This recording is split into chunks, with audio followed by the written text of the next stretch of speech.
Welcome back to Oh Let's Go, my channel dedicated to fun, travel, and adventure. I'm AJ, trail name Jaybird.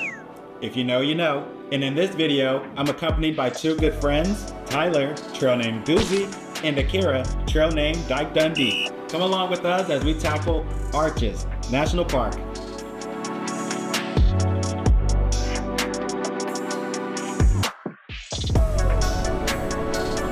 So this adventure starts on our drive from Black Canyon of the Gunnison National Park in Colorado to Arches National Park in Utah.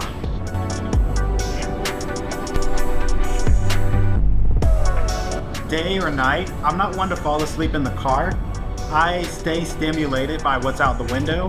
The landscape was mesmerizing, and it reminds me of just how big and beautiful America really is.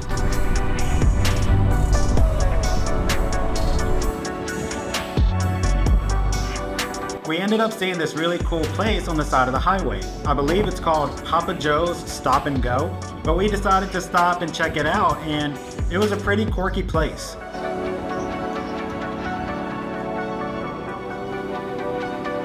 They had a big variety of snacks and things that you can get, souvenirs, sodas, all kinds of fun. They're a little on the expensive side, but I guess you're paying for the experience. But it was nice to stop and see what they had going on.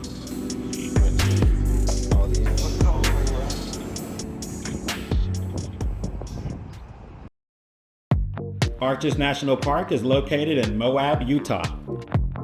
It was first declared a national monument in 1929, but officially became a national park in 1971.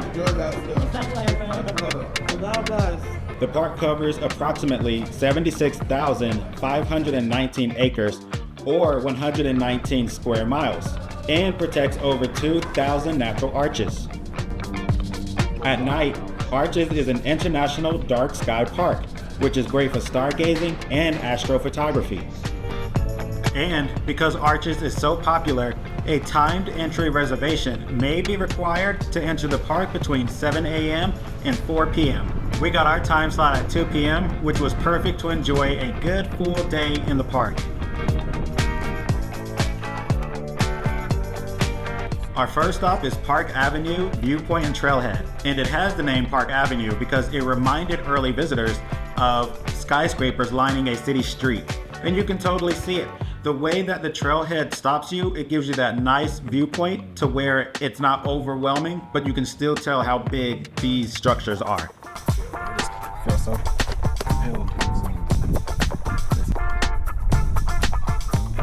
Coming back from Park Avenue, on the right side, there's these rocks, and we decided to take some pictures and have some fun over there before moving on to our next destination.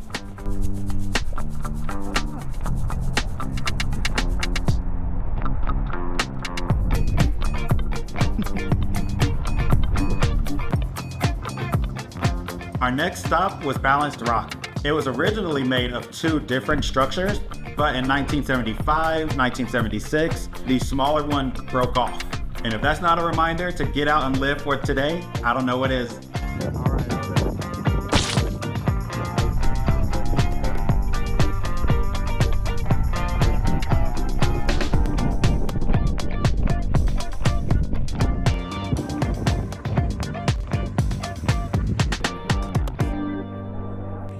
Our next stop was Double Arch, Viewpoint, and Trail. And I was really excited about this one because it's the most impressive to me. It's also the park's tallest arches, but the second largest. I need a hat.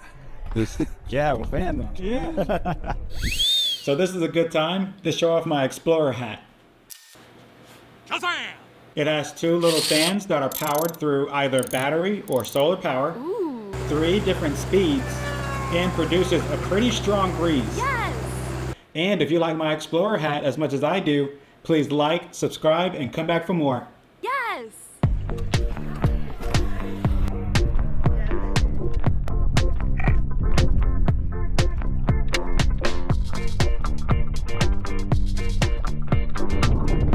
Seeing all these different views and angles through my 360 camera made me love Double Arches even more. It's hands down one of my favorite spots in the park.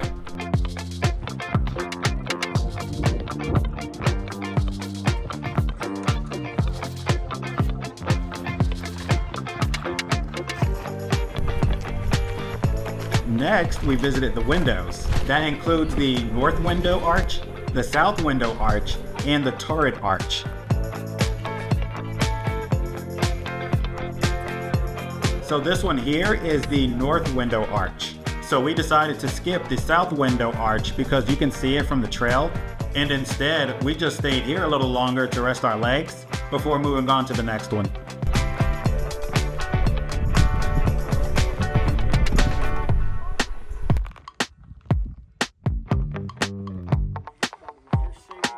Then there was the turret arch. Not only was this one interesting to look at, it was interesting to get to. It was a little bumpier to get to, but it's a good thing we took that break. And I was able to get this really cool shot. Wow!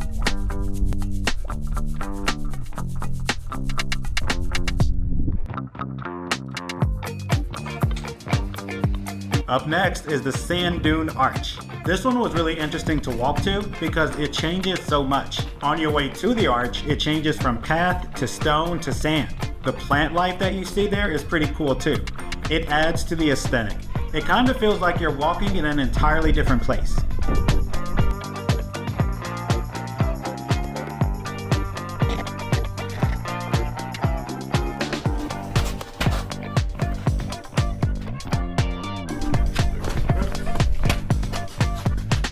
Aside from the rocks at Park Avenue, I think that Sand Dune Arch is probably the most interactive. There was a lot of other places to explore around here. Because I'm using my 360 camera on an extendable selfie stick, I'm able to put the camera in different nooks and crannies for interesting shots. And it's a little easier to explore because it's covered in shade. It was a nice change of pace.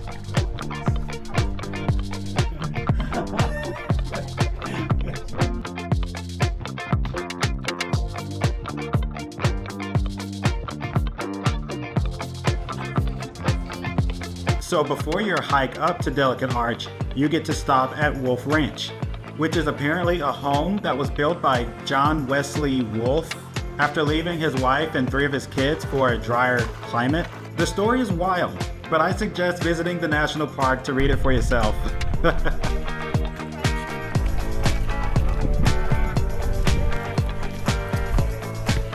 With every park, I kind of have a mission in mind. And for arches, it's seeing the Delicate Arch.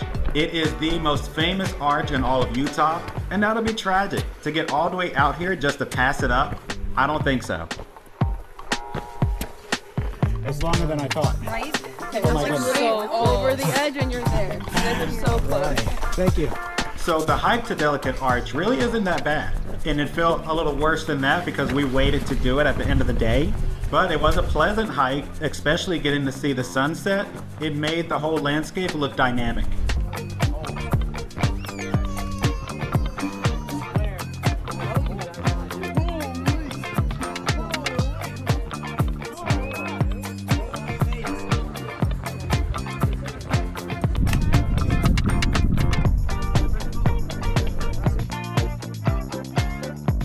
I would say that we stayed here for like a good hour or so. Once it started to get darker, that's whenever we headed back to the car and on to our next adventure.